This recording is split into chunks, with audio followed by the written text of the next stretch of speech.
the influence of the models of finance when they become interested in incorporating people who were never into banking structures or central economies, and the role of technology and science in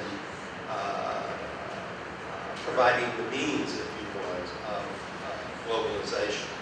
So I'm very much interested in these global processes brought down to the ethnographic level and integrated with the classic concerns of anthropology. But I'm not interested in it as global theory.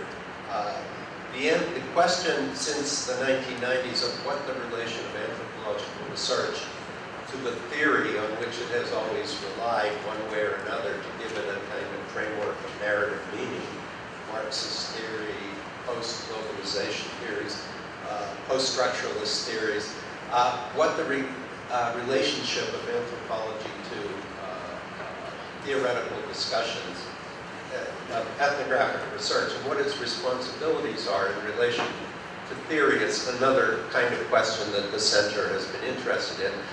And the third issue that the center has been interested in are experiments with pedagogical form. Yeah, I believe that one thing that we share as anthropologists throughout the world, almost professionally, is that the rite of passage of professional training is for students to be mentored and sent out to do field work, intensive field work of their own, and to come back and produce ethnographic work for a professional constituency, professors, departments, professional meetings. And I believe that the kind of model that I'm talking about ultimately returns anthropology or anthropological research to a kind of collaborative or collective form in which the whole idea of field work and ethnography originated, at least in the English-speaking world. I think probably in French anthropology as well, but I believe that circumstantially it became a project of individual research projects. But I think that the ideal of the anthropological research paradigm,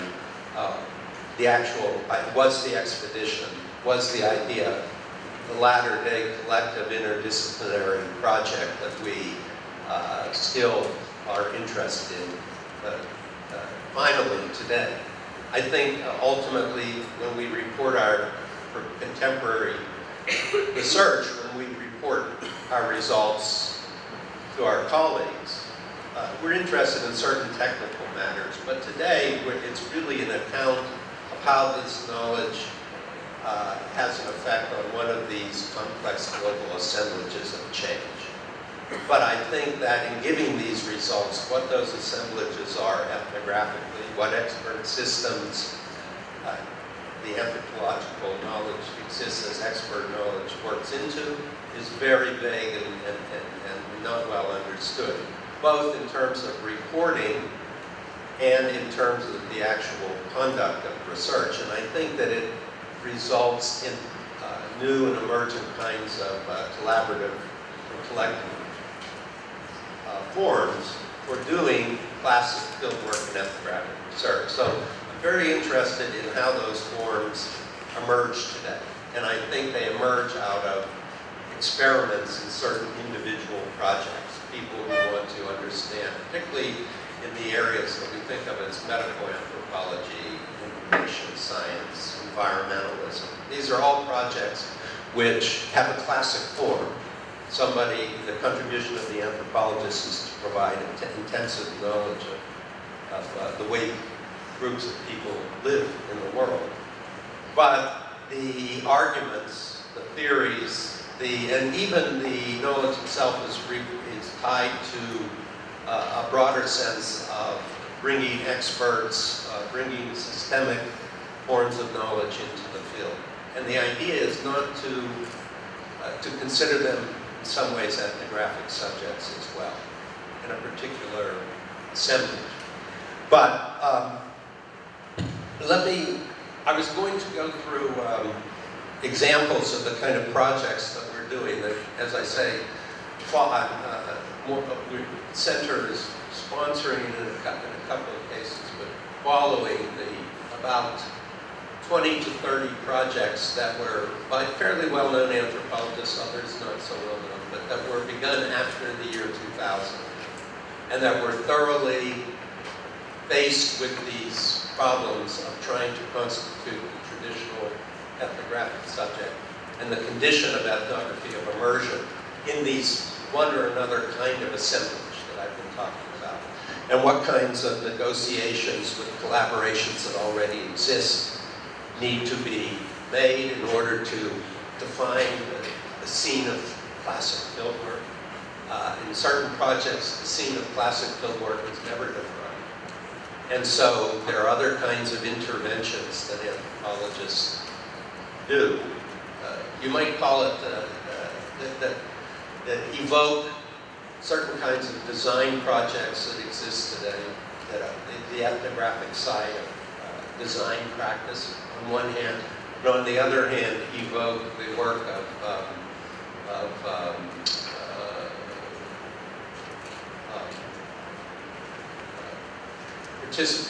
participation-oriented artists. So there are many fascinating anthropology is not the same thing. Ethnography is not the same thing.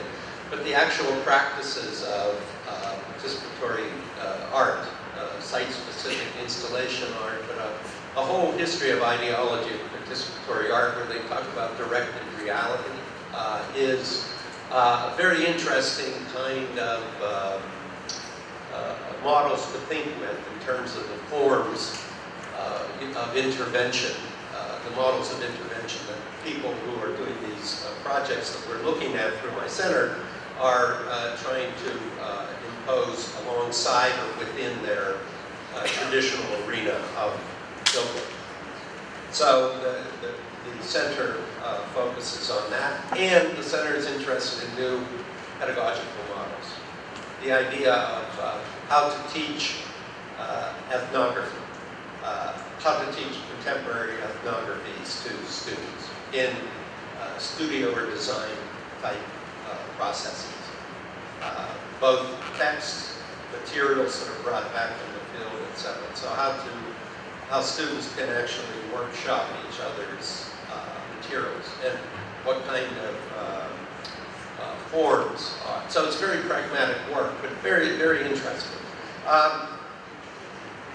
Let me just say I want to deal with a couple of options or alternative thematics in this work. I want to identify here 3 distinctive contemporary styles, modes, or ideologies of ethnographic research and action making their way in this world of assemblages. All 3 involve sustained participant observation, immersion, the cultivation of particular subjects as, classic key informant or whatever they're politically incorrectly called today, and a certain liking of quirkiness that characterize the aesthetic of classic ethnography. This idea, I'm doing a conference on this next month on, it's called the field itself, and it's the idea that theory, almost everything, the functions of conceptualization, theorization occur within the concept of fieldwork itself, but a key concept of contemporary fieldwork is, one, this liking of locating yourself in the temporality of emergence.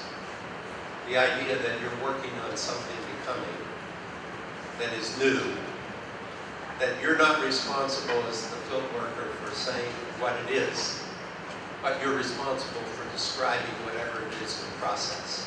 So there's a certain kind of liking for a subject of study that you look at the lives of people and what you theorize is what is emergent in their lives. And you have to do this kind of, how to do that seriously rather than just live right is a key problem. And the other thing is, and this is classic in anthropology, it has something to do with history of exoticism and ethnographic representation, but the liking for surprise. quirkiness. The idea is, it's very bad if you go to the field with a certain question and you come back with an answer. It's very good if you go to the field and the question changes, or the question morphs or that the answer is something that moves you in a totally unexpected way. So quirkiness or surprise is not just a feature of ethnographic writing that a kind of literary analyst should know. It's a kind of desire of the field and a product of the method itself. So, but it has to have substance. So all three of these that I want to talk about briefly involve sustained participant observation, immersion, the cultivation of particular subjects, and a certain liking of quirkiness, surprise, that characterize the aesthetic of classic ethnography. And all three derive from or react to the rationale of critique that has so defined research in anthropology for over 2 decades. And at their best, they overlap and are mutually informative. But style does matter in terms of what ethnographic research produces as knowledge, and thus what shapes research in the complex arrangements and institutions that define science, business, finance, technology, or infrastructure in any global assemblage. And I'm arguing that you have to, in order to study people anywhere, you have to get involved in infrastructure. And infrastructure is all about the history of science, business, finance, colonialism, also something that we're very used to thinking about. But these other contemporary things that view themselves as having very little history and very rich futures. So this writing in the time of the present or the contemporary becomes a major theoretical problem for producing ethnographic knowledge today. I'll briefly characterize, I'm sorry if it is just each of the three styles, and expand a bit on the third, in which I have been most invested. Call these three styles comparative alterity, reflexive critique, and alignment with the found para ethnographic. And that third one is what mainly I've been talking about